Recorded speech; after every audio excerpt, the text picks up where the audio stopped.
संशय न रहे। संशय का मतलब ये सत्संग हो रहा है, प्रवचन हो रहे हैं, भजन वाणी हो रही है, इनमें संदेह न बने, इनमें संदेह न बने, ये है संशय। संशय के मामले का एक आपको उदाहरण सुनाऊं। ये संशय होती है, प्राप्त हुई वस्तु को भी खो देता है अगर संशय हो गया तो। इसलिए संशय मनुष्य को गति नहीं होने देता है।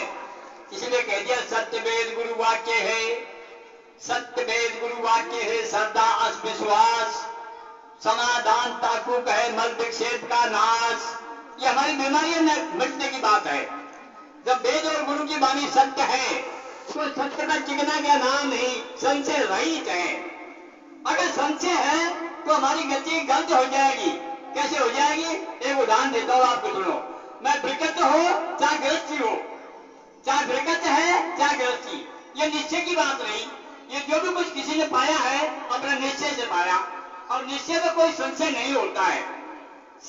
निश्चय जो बनता है उसमें संशय नहीं होता। अगर निश्चय नहीं बनता है तो संशय बन जाता है। तो संशय के मामले में एक उदाहरण आपको दूं। एक पंडित कहीं कर्मकांड करने गया था, पूजन पाठ करने करवाया था, वहां पंडित जी चले गए और पंडित जी ने अपना कार्यक्रम पूरा कर दिया। पूरा करने के बाद में पंडित जी के दिमाग में आई कि भाई ये जमींदार आदमी है, इनके भैंस बकरियां हैं, बहुत कुछ धन धान है, तो मुझे एक बकरी की जरूरत पड़ रही है। मैं चाय पानी पीने के लिए एक बकरी मुझे दे दो, मुझे एक बकरी दे दो, मैं चाय पानी पीता हूँ, घर पर बच्चे भी चाय पानी पीते हैं, तो एक बकरी मुझे दे दो। अब वो देने वाले भी कुछ ऐसे ही थे, लोभी गुरु लालची चेला ऐसा भी रेगड़ा हो जाता है, लोभी गुरु लालची चेला ऐसा भी रेगड़ा हो जाता है। तो उस बात को कोई बात वहां बर्ताव आ गई। उन्होंने बकरी का नाम लिया था तो एक छोटी सी बकरी दे दी, जो कि उसका भाव था कि मुझे दूध देने वाली बकरी होनी चाहिए, और छोटी बकरी दे दी। पंडित ने कहा ये तो दूध तो नहीं देगी। बोले पंडित जी कुछ समय बाद में दे देगी, ये तो थोड़ा समय बाद में, अच्छी चलाना। पंडित जी लेके चल दिया उसको। बकरी छोटी थी, कंधे पे रख दिया। अब कंधे पे लेके बकरी गुजारा था तो दो एक आदमी बड़े तेज थे खोपड़ी के, बोले पंडित जी पे से बकरी गिरानी है अपने को। अब उन्होंने क्या उपाय सोचा, एक खेत में अगाड़ी जाकर के एक बैठेगा, एक खेत में आगे एक बैठेगा, तीसरी जगह एक बैठेगा। तीन आदमी थे। तो एक आदमी ने मिलते क्या कहा, पंडित जी जयराम जी की। बोले जयराम जी की। बोले कुटिया कहां से ले आया? कुटिया। पंडित कहता है मैं बकरी लेके आया हूँ। कुटिया कुटिया कहां से आएगी? कुटिया बावली बने की बात करते हो, कुटिया क्यों? मैं बकरी लेके आया हूँ। चल दिया वहां से। तो उसकी बात तो नहीं मानी। दूसरा नंबर अब फिर आया एक आदमी। बोले पंडित जी महाराज जयराम जी की। बोले जयराम जी की भाई। बोले ये कुटिया का क्या करेगा? ये कुटिया कहां से लाया है? तो पंडित जी में संशय था, जो खुर टटोलने लगा, खुर बकरी का खुर टटोलने लगा। पंजे हैं, क्योंकि कुटिया के तो पंजे होते हैं, बकरी के खुर होते हैं, तो टटोलने लग गया।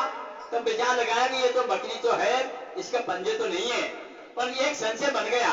हो सकता कोई बकरी ऐसी, कोई ऐसा भी कुत्ते हो जिसके खुर भी हो सकते हैं, उसका खुर भी हो सकते हैं। अब आगे फिर चल दिया। तीसरा निदान उसने भी यही कहा, पंडित जी महाराज जयराम जी की। बोले महाराज जयराम जी की। अरे बोले कुटिया कहां से लिया, इसका तू क्या करेगा? अगर उसने जो है बकरी को मार डाल दी, मार पड़ेगी बकरी को। इसका मतलब क्या हुआ कि बकरी को ठीक नहीं समझा और संशय अंदर था, अंदर संशय था। इसलिए संशय जो होता है वो शोक को पैदा करता है, दुख को पैदा करता है, प्राप्त वस्तु को भी खो देता है।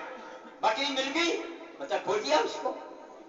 इसीलिए मनुष्य में ये सत्संग की बात, ये सदगुरु की बात, ये वेद की बात, कभी इनमें संशय नहीं रखना चाहिए। इसलिए कहा है सत्य वेद गुरु वाक्य है, श्रद्धा विश्वास, पूरा विश्वास करे, सच विश्वास करे। तो विश्वास जो होता है, ये विश्वास का अंग बड़ा ऊंचा होता है, उस पर पावर आ जाता है, उसमें सच्चेता का पावर आ जाता है, बुद्धि में विकास आ जाता है, संशय हट जाता है, शोक से निवृत्ति पा जाता है, दुख से निवृत्ति छूट जाती है। आकाश पाताल में से सुख दुख आते हैं क्या?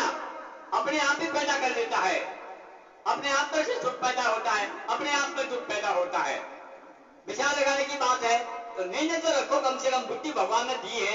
अरे गृहस्थ में रहो, वहां पर संन्यास कहीं भी रहो, भी वर्णाश्रम है, देखो सन्यासी ने प्राप्त किया, गृहस्थी ने भी होतन ने प्राप्त किया है, ये प्रमाण थोड़ी है। स्त्रियों ने प्राप्त कर लिया, पुरुषों ने भी कर लिया, कोई ऐसी एक बात नहीं है और भाई बन मिल जाए, ऐसा नहीं है। ये निर्णय हो जाना चाहिए, एक दिव्य प्योर निर्णय हो जाना चाहिए। सत्संग में होता है विवेक, रामायण में लिखा है, बिन सत्संग विवेक न होई, राम कृपा बिन सुन सोई। जब विवेक ठीक हो जाएगा, एक दफा विवेक ठीक हो जाए तो वैराग अपने आप हो जाएगा। जब विवेक सही हो गया तो वैराग अपने आप हो गया। वैराग का मतलब क्या है?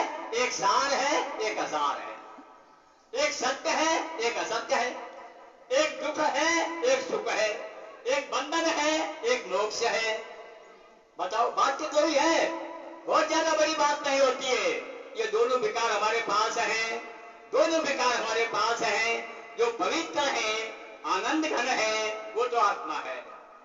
इससे अलग जो बात है, ये दुख का रूप है, ये नरक है, रोरोकार है, ये दिमाग में लेने की बात है। बुद्धि में आभास है, पाप पुण्य फल योग, ये बुद्धि का विषय। बुद्धि में आभास, आभास ना प्रतीति होना, बुद्धि में आभास है, पाप पुण्य फल योग, गमना गमन सो करे न चेतन में जोग। आत्मा में ये विषय नहीं है, जन्मने मरने का, सुख दुख का है ही नहीं, संसार है ही नहीं, ये बुद्धि का विषय है, आत्मा में नहीं है। आत्मा अपना आप का नाम है। आत्मा कौन है? जो आप सुन रहे हो, इसका नाम आत्मा है। आप सुन रहे हो, इसका नाम आत्मा है। अगर मान लो शरीर सुन रहा है, मुर्दा थोड़ी सुन लेगा, मुर्दा थोड़ी सुनेगा। सुनाने वाला चेतन, सुनने वाला चेतन, हावे चेतन, चाले चेतन, बोले चेतन, सोई बना अनाथ सो चेतन, चेतन बनने कुछ नहीं। ये सत्य का आभास है, छाया है, माया है। इसको प्राप्त करने के लिए ज्यादा टाइम की बात नहीं लगेगी, लेकिन श्रद्धावान ज्ञान लभते। जिसकी वेद के गुरु पर श्रद्धा होती है, वो इसको प्राप्त कर लेगा, जीवन को बना लेगा। परेशान होने की बात नहीं है। एक बच्चा जो था, खड़ा खड़ा अपने छुट्टी खड़ी थी, उसको देख रहा था, छुट्टी खड़ी थी। अब वो छुट्टी को पकड़ने लगा तो छाया हो गई लंबी, बच्चा था छोटा, छाया लंबी हो गई, वो छुट्टी को पकड़ने के प्रयास में भागने लग गया। अब छाया लंबी, क्योंकि सूर्य माथा को हो जब तो छाया आ जाए पैर में, लेकिन उत्तर दिशा को, पश्चिम दिशा को अगर सूर्य होता है तो छाया अलग चली जाती है। तो छुट्टी पकड़ने के लिए बच्चा भागने लग गया, बच्चा का पसीना आ गया बहुत ज्यादा। उसका मतलब था